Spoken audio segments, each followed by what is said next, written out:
Taste the Daily. Cuddalore மாவட்டம் புவனகிரி குமாரக்குடியில் ஒரு வாரத்திற்கு மேலாகியும் மழைநீர் வடியாததால் அந்த பகுதி மக்கள் பெரிதும் அவதியுற்று வருகின்றனர். குமாரக்குடி கிராம பகுதி குடியிருப்புகளுக்கு முன்பக்கம் வடிகால் வாய்க்கால் ஆக்கிரமிக்கப்பட்டு தூர்ந்து போயுள்ளது.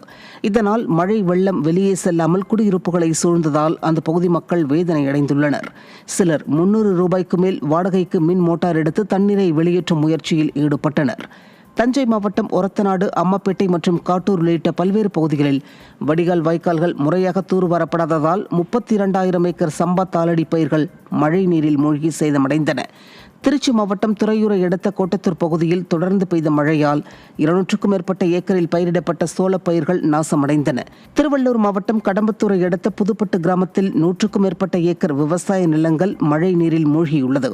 ஸ்டாலின் அரசு விரைந்து நடவடிக்கை எடுத்து உரிய நிவாரணம் வழங்க விவசாயிகள் கோரிக்கை விடுத்துள்ளனர். கோவை உக்கடம் பகுதியில் டெங்கு காய்ச்சலுக்கு ஷபீர் என்ற இளைஞர் உயிரிழந்த சம்பவம் பரபரப்பை ஏற்படுத்தியுள்ளது. ரோஸ் கார்டன், அனெக்ஸ் உள்ளிட்ட பகுதிகளில் டெங்கு காய்ச்சல் வேகமாக பரவி வரும் நிலையில் மேலும் ஒருவர் டெங்கு காய்ச்சலுக்கு மருத்துவமனையில் சிகிச்சை பெற்று வருகிறார். ஸ்டாலின் அரசின் அதிகாரிகளும் ஏவல் துறையினரும் திறனற்று மெத்தன போக்குடன் இருப்பதால் இந்த பகுதியில் சட்டவிரோதமாக மருத்துவ கழிவுகள் ஆட்டோவில் கொண்டு வந்து கொட்டப்படுவதாக குற்றம் சாட்டும் மக்கள் இதனால் இதுபோன்ற நோய்கள் வருவதாக வேதனை தெரிவிக்கின்றனர். மேலும் மருத்துவ கழிவுகளை கொட்ட வந்த வாகனத்தை பொதுமக்கள் சிறைப்பிடித்து சாலை மறியலில் ஈடுபட்டனர். தெற்கு அந்தமான் மற்றும் தென்கிழக்கு வங்கக்கடல் பகுதியில் நிலவி வரும் வளிமண்டல மேலடுக்கு சுழற்சி காரணமாக அடுத்த 24 மணி நேரத்தில் தென்கிழக்கு வங்கக்கடல் பகுதியில் ஒரு குறைந்த காற்றழுத்த தாழ்வு பகுதி உருவாகக்கூடும் என இந்திய வானிலை ஆய்வு மையம் தெரிவித்துள்ளது. மேலும் தொடர்ந்து அது வலுப்பெற்று மேற்கு வடமேற்கு திசையில் தமிழ்நாடு கடற்பகுதிகளை நோக்கி அடுத்த 2 தினங்களுக்கு நகரும் என்றும் இதனால் 17, 18 தேதிகளில் தமிழ்நாட்டில் கன முதல் மிக கனமழைக்கும் 19ஆம் தேதி கனமழைக்கும் வாய்ப்புள்ளதாக வானிலை ஆய்வு மையம் தெரிவித்துள்ளது. விழுப்புரம் முண்டியம்பாக்கம் அரசு மருத்துவமனையில் பிரசவத்தின் போது குழந்தை இறந்த சம்பவம் அதிர்ச்சியை ஏற்படுத்தியுள்ளது. காங்கேயனூர் கிராமத்தைச் சேர்ந்த ஜெயஸ்ரீ என்பவர் முண்டியம்பாக்கம் அரசு மருத்துவமனையில் பிரசவத்திற்காக அனுமதிக்கப்பட்டார். அப்போது மருத்துவர்கள் யாரும் பணியில் இல்லாததால் பயிற்சி மருத்துவர்கள் பிரசவம் பார்த்துள்ளனர். இந்த நிலையில் பிரசவத்திற்கு பின்பு குழந்தை இறந்ததால் ஆத்திரமடைந்த உறவினர்கள் மருத்துவமனையை முற்றுகையிட்டு போராட்டத்தில் ஈடுபட்டனர். திறனற்ற திமுக அரசு போதிய அரசு மருத்துவர்களை நியமிக்காததால் பொதுமக்களின் உயிருக்கே பாதுகாப்பில்லாத நிலை உருவாகியுள்ளதாக பொதுமக்கள் குற்றம் சாட்டுகின்றனர். தஞ்சாவூர் மாவட்டம் திருவையாறு அருகே காவலாளி உயிரிழப்பை மர்ம மரணமாக வழக்கு பதிவு செய்து போலீசார் விசாரணை மேற்கொண்டுள்ளனர். திருவையாறு ஐயாசாமி நகர் வெள்ளச்சி மண்டபம் பகுதியைச் சேர்ந்த ராஜேந்திரன் தனியார் திருமண மண்டபத்தில் வாட்ச்மேனாக வேலை பார்த்து வந்துள்ளார். இந்த நிலையில் படுக்கையில் இருந்தவாறே உயிரிழந்து கிடந்த காவலாளி சடலத்தை கைப்பற்றி திருவையாறு போலீசார் இயற்கை மரணமா கொலையா என விசாரணை மேற்கொண்டு வருகின்றனர். நாகையில் பெய்த தொடர் மழை காரணமாக முல்லைப்பூச்செடிகள் பாதிக்கப்பட்டதால் விவசாயிகள் கவலையடைந்துள்ளனர். ஆதனூர், கருப்பம்புழம், ஆயக்காரன்புழம், மருதூர், வாய்மேடு, நெய்விளக்கு, பன்னாள், மருதூர், பஞ்சநதி குளம் உள்ளிட்ட பகுதிகளில் சுமார் 2000 ஏக்கர் பரப்பளவில் சாகுபடி செய்யப்பட்ட பூச்செடிகளில் தண்ணீர் தேங்கி கடும் பாதிப்பு ஏற்பட்டுள்ளது. எனவே அரசு உப்பள தொழிலாளர்கள் விவசாயிகளுக்கு வழங்குவது போல் முல்லைப்பூ சாகுபடிதாரர்களுக்கும் நிவாரணம் வழங்க வேண்டும் என கோரிக்கை எழுந்துள்ளது. 20 நாளாக அடி மழை பெரும் வெள்ளமாக இருக்குது.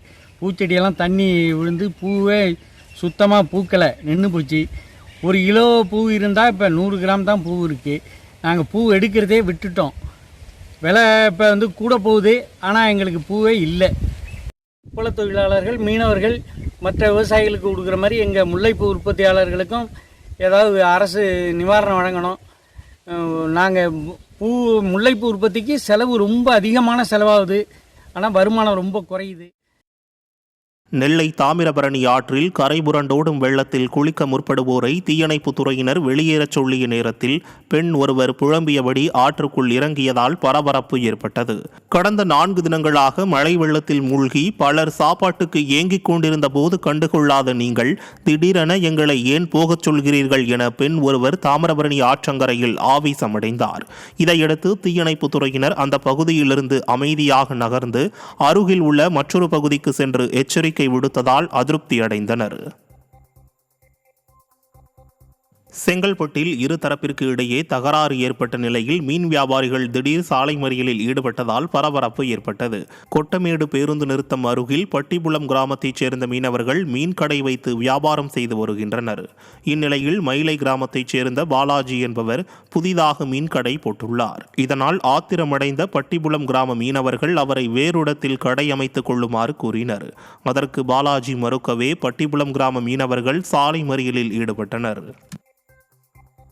தூத்துக்குடி மாவட்டம் விளாத்திக்குளம் பகுதியில் உள்ள கண்மாய்கள் மழை வெள்ளத்தில் நிரம்பியதால் விளைநிலங்கள் பெருமளவு பாதிக்கப்பட்டது. பொதுப்பணித்துறைக்கு சொந்தமான மேல்மாந்தை கண்மாயின் மதகுகள் முறையாக தூர்வாரி பராமரிக்காமல் உள்ளதால் சுமார் 4000 ஏக்கர் விளைநிலங்களுக்குள் தண்ணீர் தேங்கியது. இதனால் வெங்காயம், மிளகாய் மற்றும் உளுந்து உள்ளிட்ட அனைத்து பயிர்களும் முற்றிலுமாக பாதிக்கப்பட்டுள்ளது. ஸ்டாலின் அரசின் பொதுப்பணித்துறை அதிகாரிகள் மேல்மாந்தை கண்மாயின் மதகுகளை போர்க்கால அடிப்படையில் சரி செய்ய வேண்டுமென விவசாயிகள் கோரிக்கை விடுத்துள்ளனர். வேலூர் மாவட்டம் குடியாத்தம் நகராட்சி குப்பைகள் கவுண்டன்யா மகாநதி ஆற்றில் கொட்டப்பட்டு வருகிறது.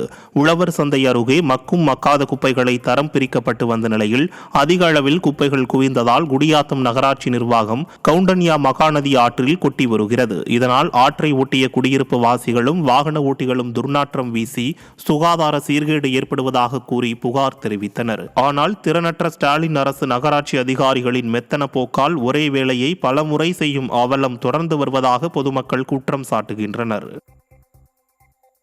ராணிப்பேட்டை மாவட்டம் அரக்கோணம் அருகே துருப்பிடித்த மின்கம்பத்தை மின்வாரியம் சரி செய்யுமா என்ற கேள்வி மக்களிடையே எழுந்துள்ளது. வேதாச்சலம் தெருவில் துருப்பிடித்து பழுதடைந்த நிலையில் மின்கம்பம் உள்ளது. இதனை மாற்றியமைக்க கோரி அந்த பகுதி மக்கள் அதிகாரிகளிடம் முறையிட்டதை தொடர்ந்து புது மின்கம்பத்தை கொண்டு வந்து நட்டு வைத்த பிறகும் பழைய கம்பத்தில் கயிறு கட்டி நிற்க வைத்த அவல நிலை ஏற்பட்டுள்ளது. ஆபத்தான நிலையில் உள்ள மின்கம்பத்தை உடனடியாக மாற்ற வேண்டுமென பொதுமக்கள் கோரிக்கை விடுத்துள்ளனர். சிவகங்கை மாவட்டம் கழுங்குப்பட்டி ஏரி கண்மாய் நிரம்பியதால் அப்பகுதியில் குளிக்க தடை விதிக்கப்பட்டுள்ளது. தொடர் மழை காரணமாக கழுங்கு பாதை வழியாக கண்மாய் தரைமட்டத்திலிருந்து சுமார் 10 அடி உயரத்திற்கு மேல் தண்ணீர் ஆர்ப்பரித்து கொட்டியது. சுற்றுலா பயணிகளுக்கு ஏதும் அசம்பாவிதம் ஏற்படாமல் அப்பகுதியில் குளிக்க தடை விதிக்கப்பட்டது. இதனால் விடுமுறை தினத்தை கழிக்க வந்த ஏராளமான சுற்றுலா பயணிகள் ஏமாற்றத்துடன் திரும்பினர். தருமபுரி மாவட்டம் பாலக்கோட்டில் அரவைக்காக வைக்கப்பட்டுள்ள கரும்புகள் பூ எடுத்ததால் விவசாயிகள் கவலையடைந்துள்ளனர். கரும்பு நடவு செய்து 14 மாதங்கள் கடந்த நிலையில் கரும்பு பூ எடுத்ததால் மகசூல் பாதிக்கப்பட்டிருப்பதோடு கரும்பு சாறு குறைவாகும் அபாயம் ஏற்பட்டுள்ளது. எனவே கரும்பு அரவைக்காக ஸ்டாலின் அரசு உரிய நடவடிக்கை மேற்கொண்டு பாலக்கோட்டில் உள்ள கூட்டுறவு சர்க்கரை ஆலையை உடனடியாக திறக்க வேண்டும் என விவசாயிகள் கோரிக்கை விடுத்துள்ளனர்.